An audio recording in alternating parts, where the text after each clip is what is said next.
My fellow Americans, this has been a difficult decade for our country. We've learned anew the profound cost of war, a cost that's been paid by the nearly 4,500 Americans who have given their lives in Iraq and the over 1,500 who have done so in Afghanistan. Men and women who will not live to enjoy the freedom that they defended. Thousands more have been wounded. Some have lost limbs on the battlefield, and others still battle the demons that have followed them home. Yet tonight, we take comfort in knowing that the tide of war is receding. Fewer of our sons and daughters are serving in harm's way. We've ended our combat mission in Iraq, with 100,000 American troops already out of that country. And even as there will be dark days ahead in Afghanistan, the light of a secure peace can be seen in the distance. These long wars will come to a responsible end. As they do, we must learn their lessons. Already this decade of war has caused many to question the nature of America's engagement around the world. Some would have America retreat from our responsibility as an anchor of global security and embrace an isolation that ignores the very real threats that we face. Others would have America overextended, confronting every evil that can be found abroad. We must chart a more centered course.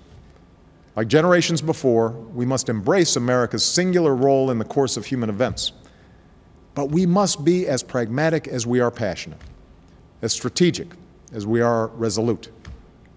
When threatened, we must respond with force. But when that force can be targeted, we need not deploy large armies overseas.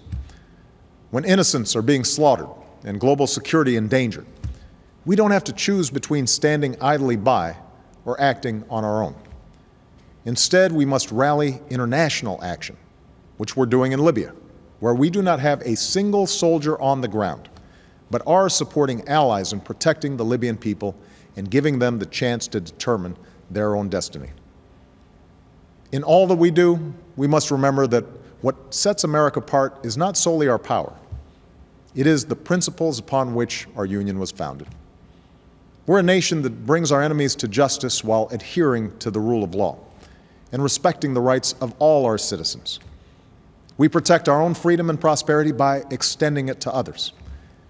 We stand not for empire, but for self-determination. That is why we have a stake in the democratic aspirations that are now washing across the Arab world. We will support those revolutions with fidelity to our ideals, with the power of our example, and with an unwavering belief that all human beings deserve to live with freedom and dignity.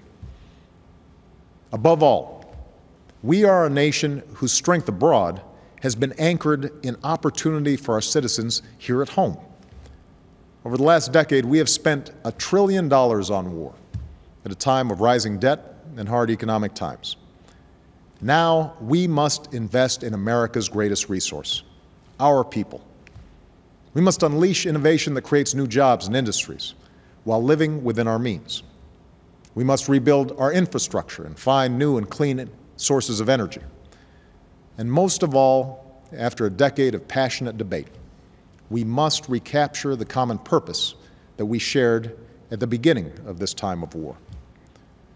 For our nation draws strength from our differences, and when our union is strong, no hill is too steep, no horizon is beyond our reach.